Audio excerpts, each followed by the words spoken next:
ஒரு காலத்தில் வறண்ட காடு ஒன்று இருந்தது. வெயில் காலம் பெருகி நீரின்றி அப்பகுதி குளங்களும் நீரின்றி இருந்தது.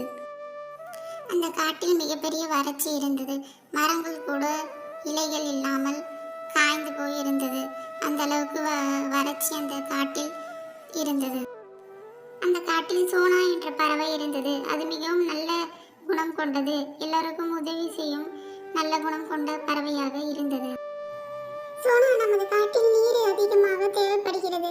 நீர் எங்கு பார்த்தாலும் இல்லை. குளங்கள் எல்லாம் வற்றி போயிருக்கிறது. ஏரிகள் எல்லாம் வற்றி போயிருக்கிறது. நாம் என்ன செய்வது என்று தெரியவில்லை. உனக்கு ஏதாவது யோசனை தெரிந்தால் சொல்லு சோனா. மிகவும் கஷ்டமாக இருக்கிறது இந்த கோடை காலம். நீ ஏதாவது யோசனை இருந்தால் எங்கள் பறவைகளுக்கெல்லாம் கூறு சோனா. அண்ணா காலு அண்ணா, நான் வைத்த செடிகள் எல்லாம் நீர் இல்லாமல் எல்லாம் காய்ந்து விட்டது. இந்த பயிர்களை வைத்துதான் நான் லாபம் ஈட்டலாம் என்று நினைத்தேன். இப்பொழுது உணவும் இல்லை, நீரும் இல்லை. மிகவும் கஷ்டமாக இருக்கிறது காலு அண்ணா. என்ன செய்வது என்று தெரியவில்லை. நீர் இல்லாமல் நாம் இனிமேல் இந்த காட்டில் வாழ முடியாது என்ற நிலைமை ஏற்பட்டு விட்டது. சோனாக்குருவி தினமும் வானத்தை பார்த்து எப்போது மழை வரும் என்று ஏங்கிக் கொண்டே இருக்கும். நான் நேராக மேகங்களை நோக்கி சென்று மழையை அழைத்து வரப்போகிறேன். அப்போதுதான் இந்த காட்டின் வறட்சியும் குறையும், நம்ம வாழ்வும் மேன்மைப்படும் என்று சோனாக்குருவி சொல்லிக் கொண்டிருந்தது.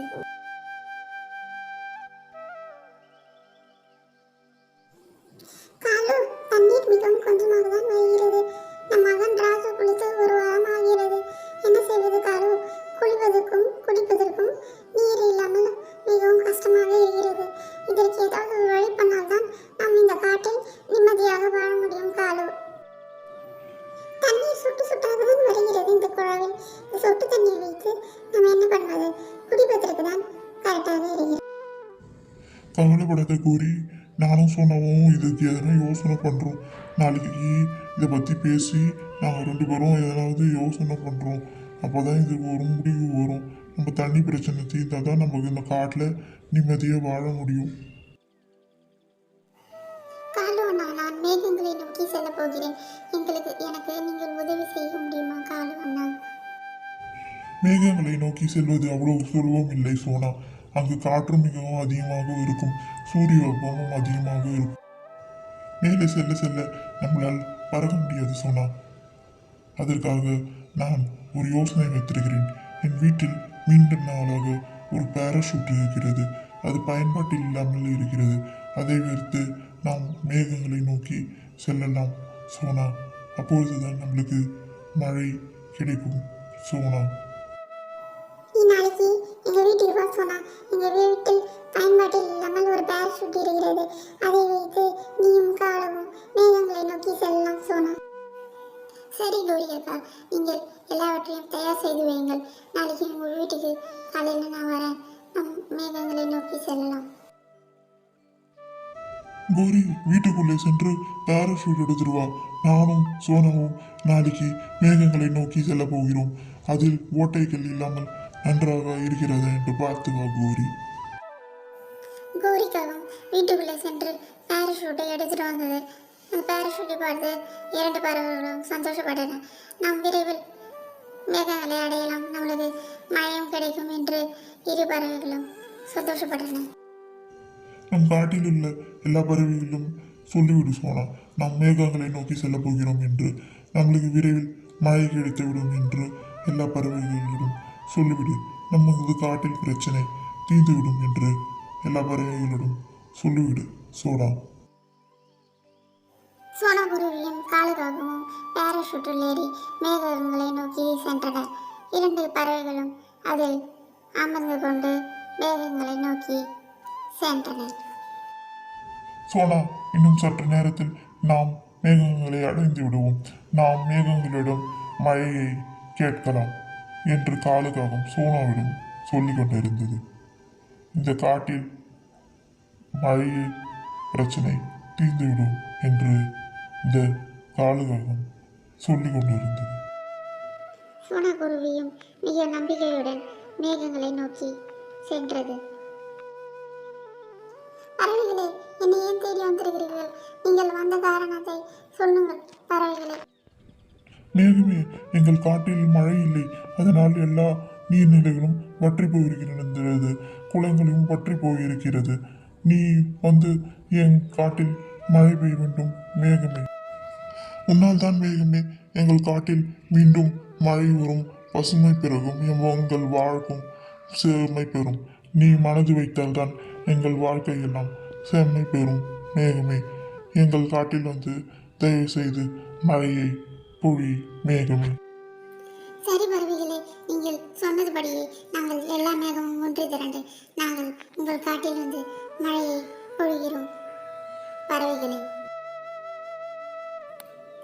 அன்று நல்ல மழை பெய்தது, காட்டில் நல்ல மழை பெய்து ஏரி குளங்கள் எல்லாம் நிரம்பின, பறவைகள் எல்லாம் மகிழ்ச்சி அடைந்தன.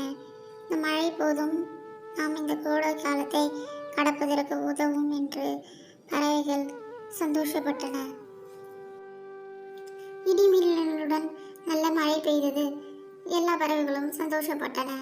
பசுமை மீண்டும் பிறந்தது என்று எல்லா பறவைகளும் மகிழ்ச்சி அடைந்தன.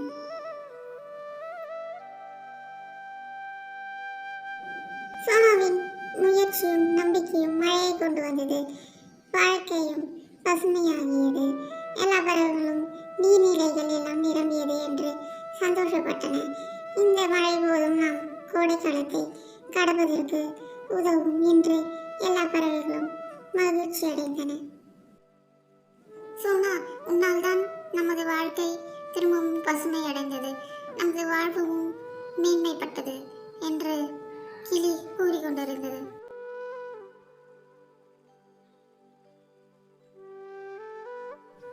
அம்மா, எனக்கு மிகவும் பசிக்கின்றது. நான் கொய்யா தோப்புக்கு போயிட்டு கொய்யா பழங்களை பறித்து சாப்பிட்டு வருகிறேன் அம்மா.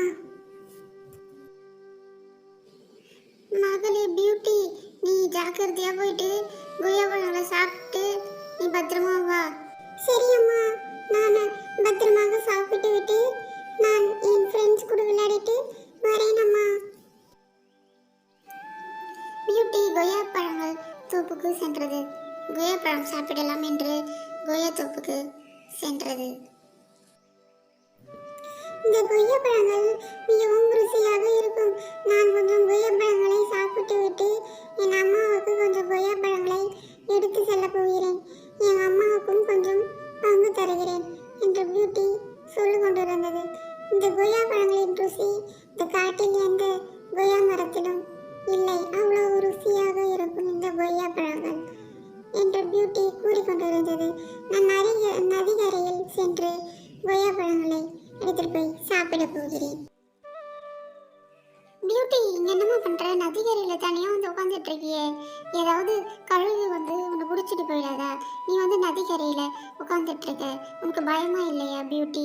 கையில கொய்யா பழம் வர வச்சிருக்க, என்ன பியூட்டி இப்படி பண்ணிட்டு இருக்க?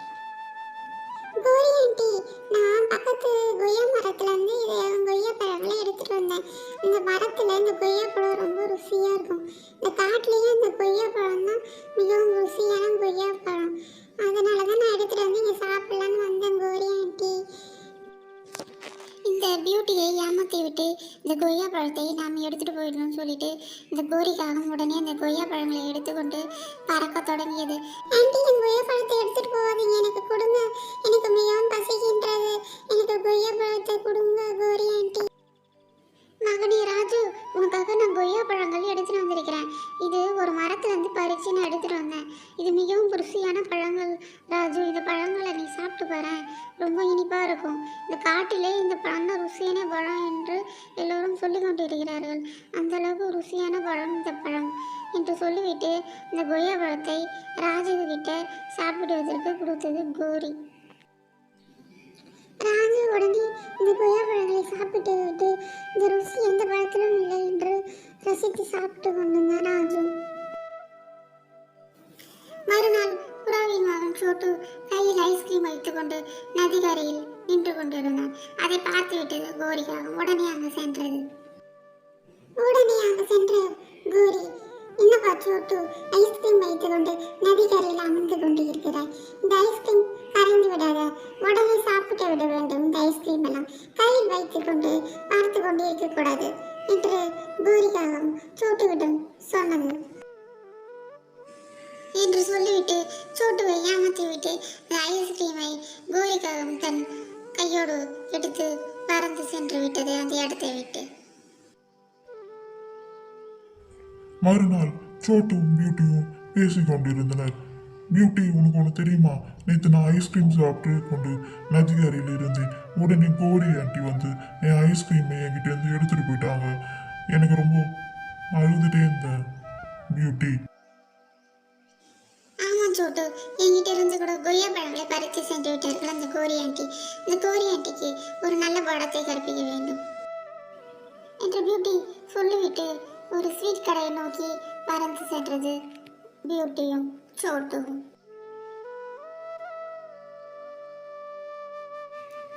ஒரு ஸ்வீட் கடையை நோக்கி பறந்து சென்றது அந்த பியூட்டி. அங்கு சென்று பார்த்தது இந்த கோரி ஆண்டியை எப்படியாவது மாட்டிவிட வேண்டும் என்று புறா கிட்ட கேட்டுக்கொண்டிருந்தது. அங்கிள், நீங்க ஸ்வீட்லாம் ஃப்ரீயா தருவீங்களா? இல்லைப்பா பாப்பா, இதெல்லாம் விற்கிறதுக்கு தான் நான் வச்சிருக்கேன். ஃப்ரீயெல்லாம் நான் தர மாட்டேன். ஃப்ரீ கிரீம் வந்தீங்கன்னா உங்களுக்கு அடிதான் விடும் என்று புறா சொல்லி கொண்டிருந்தது. இந்த ஸ்வீட்லாம் நான் ஃப்ரீயா கொடுக்கல, காசுக்கு தான் கொடுக்குறேன் என்று சொல்லி கொண்டிருந்தது.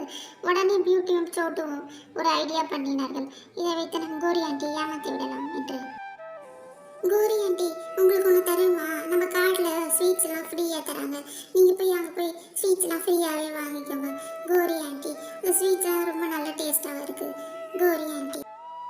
அப்படியே பியூட்டி, இது எனக்கு தெரியாமல் போயிடுச்சு.